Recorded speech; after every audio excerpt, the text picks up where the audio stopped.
Hello friends, कैसे हैं आप लोग। आई होप आप लोग बहुत अच्छे होंगे।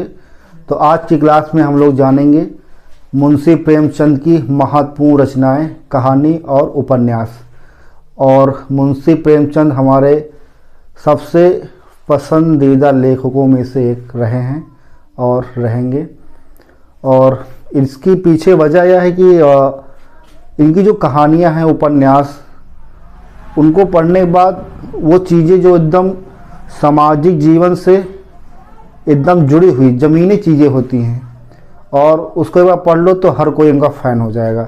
तो बात करते हैं आज इस क्लास में मुंशी प्रेमचंद जी के बारे में। उनकी रचनाएं और उपन्यास जानने से पहले उनके जीवन से संबंधित कुछ चीज़ें हम लोग जानते हैं। बात करते हैं मुंशी प्रेमचंद जी। मुंशी प्रेमचंद,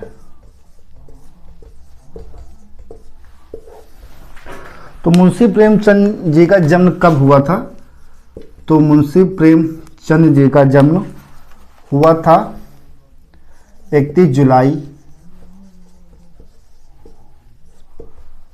1880। और ये कहाँ हुआ था?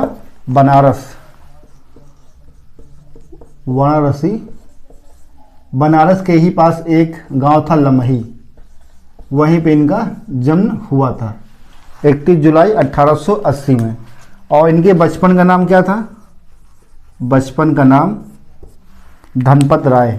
ये कई वर्षों तक अपनी रचनाएं धनपत राय नाम से ही लिखा करते थे। क्या नाम था? धनपत राय।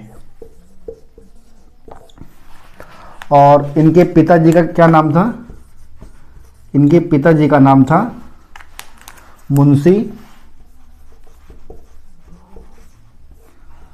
मुंशी अजायब राय। ये लमही गांव में ही एक डाक मुंशी थे। क्या थे? डाक मुंशी के पद पर कार्यरत थे। और इनकी माता जी का क्या नाम था? माता जी का नाम था आनंदी देवी। आनंदी देवी। मुंशी प्रेमचंद जी की जो प्रारंभिक शिक्षा हुई थी वो शुरू हुई थी किससे? उर्दू और फारसी भाषा से। इनकी प्रारंभिक शिक्षा उर्दू और फारसी भाषा से प्रारंभ हुई थी। उस समय जो आर्य समाज काफ़ी चर्चा में रहा, और ये आर्य समाज से इतने ज़्यादा प्रभावित थे कि इन्होंने कुछ वर्षों तक ऐसी पत्रिकाएं लिखी जो बाल विवाह और विधवा विवाह के जीवन से संबंधित काफ़ी इन्होंने चीज़ें लिखी। बात करते हैं आर्य समाज। आर्य समाज की स्थापना किसने की थी? आर्य समाज की स्थापना की थी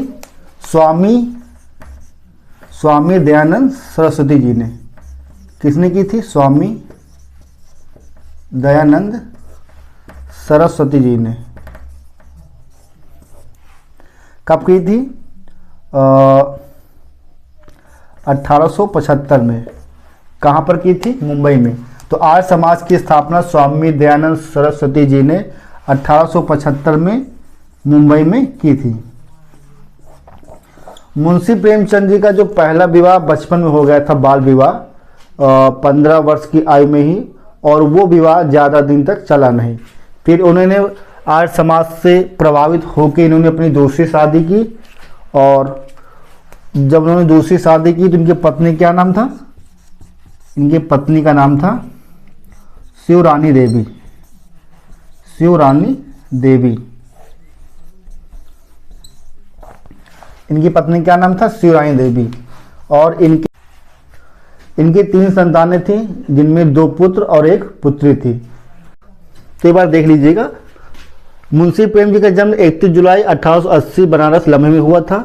इनके बचपन का नाम था धनपत राय, और इनके पिताजी का नाम मुंशी अजायब राय, जो लम्ही में ही डाक मुंशी के पद पर कार्यरत थे। इनकी माता जी का नाम आनंदी देवी। और ये आर्य समाज से बहुत ही प्रभावित थे। आर्य समाज की स्थापना किसने की थी? स्वामी दयानंद सरस्वती जी ने 1875 में मुंबई में की थी। और इनकी जो दूसरी पत्नी थी शिवरानी देवी, और इनकी 3 संतानें थीं।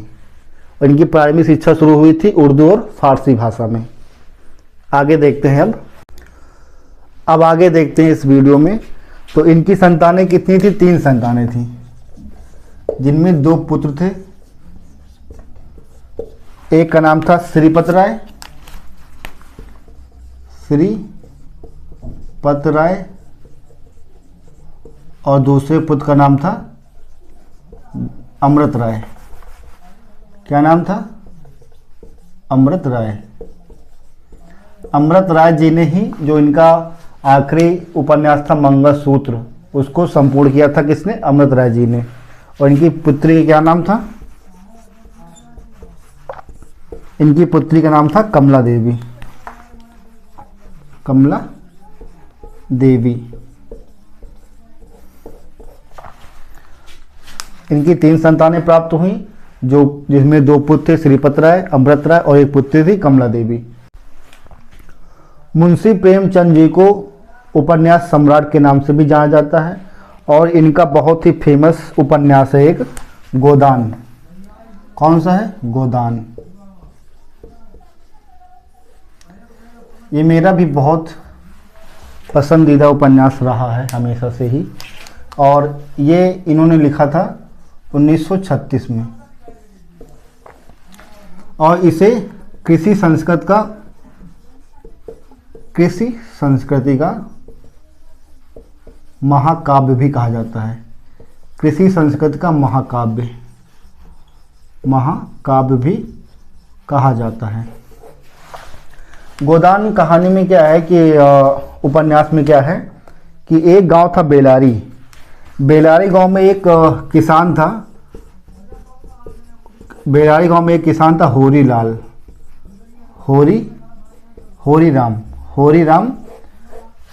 इनके जीवन पे आधारित क्या था, मतलब पहले जो किसान हुआ करते थे हमारे कृषि, उनके जीवन का सजीव चित्रण किया गया है गोदान उपन्यास में, कि एक किसान क्या क्या समस्याओं को झेलता है, और उस समय के जो जमींदार और बड़े बड़े लोग हुआ करते थे कैसे किसानों का शोषण करते थे, और उनका जो कर्ज के नाम पर कितना शोषण हुआ, उन सभी का सजीव चित्रण उपन्यास गोदान उपन्यास में मुंशी प्रेमचंद जी ने किया है।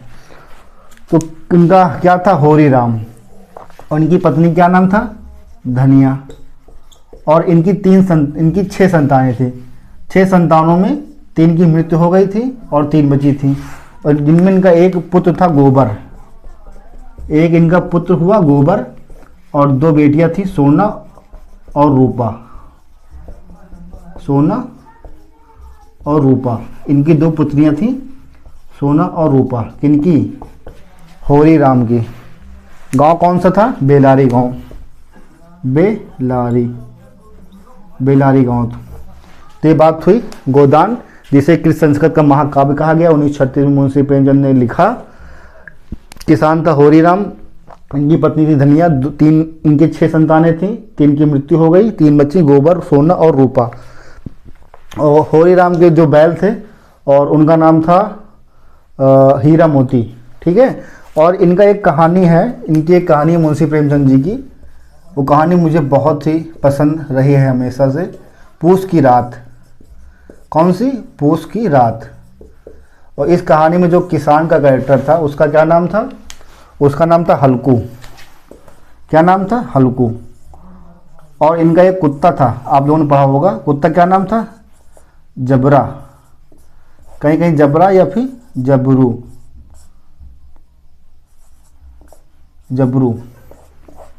तो ये जो पूस की रात कहानी है, हल्कू नामक किसान पे आधारित थी।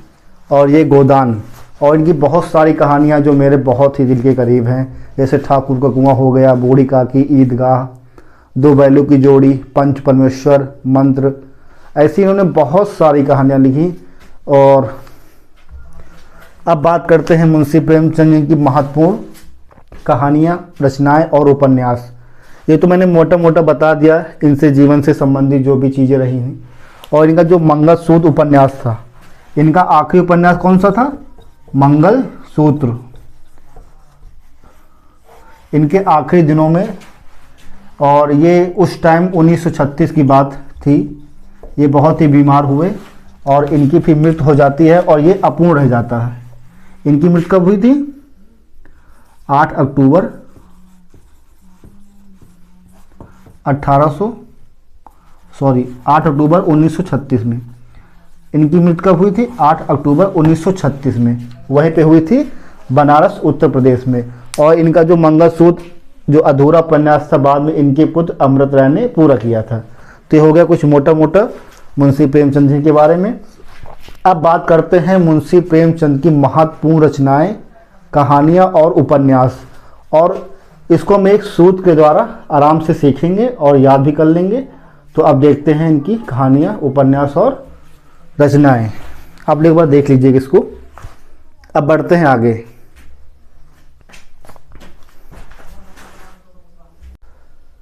तो दोस्तों अब बात करते हैं कि मुंशी प्रेमचंद जी की जो महत्वपूर्ण रचनाएं हैं, कहानियां और उपन्यास हैं वो कौन कौन सी हैं। तो इसको हम लोग सीखेंगे एक सूत्र के द्वारा। तो हमारा सूत्र क्या हो जाएगा? ट्रिक, कनक की सास गौ माता से प्रेम करती है। किसकी साथ? कनक की सास गौ माता से प्रेम करती है। तो इसमें क्या हो जाएगा? इसमें कुछ इनकी कहानियां हैं, इसी में इनके उपन्यास हैं और कुछ पत्रिकाएं भी हैं और रचनाएं भी हैं।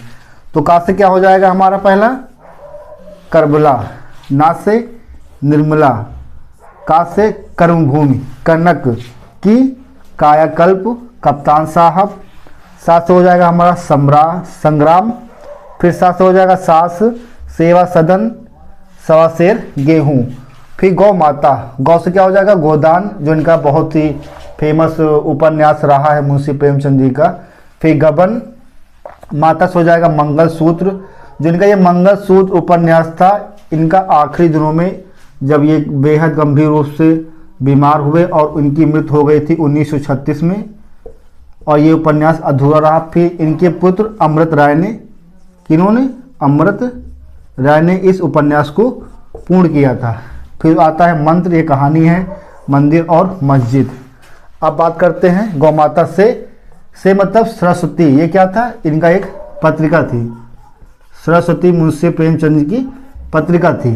प्रेम से प्रेम करती है, प्रेम से प्रेमाशय, प्रेम की वेदी, पूस की रात इनकी एक कहानी है जिसमें हल्कू नामक किसान और उनके कुत्ता जबरू के बारे में बहुत ही सुंदर चित्रण किया गया है। उसके बाद कफन भी इनकी बहुत ही अच्छी कहानी है। और बूढ़ी काकी, ईदगाह जैसी बहुत सारी कहानियां मुंशी प्रेमचंद ने लिखी। उसके बाद से प्रेम करती है, रा से रंगभूमि, ता से हो जाएगा हमारा ममतामयी, ममता हो जाएगा ता से। हाथ से हो जाएगा हंस, हंस क्या थी? हंस भी इनकी एक पत्रिका थी। गोदान कब लिखा था मुंशी प्रेमचंद जी ने? 1936 में।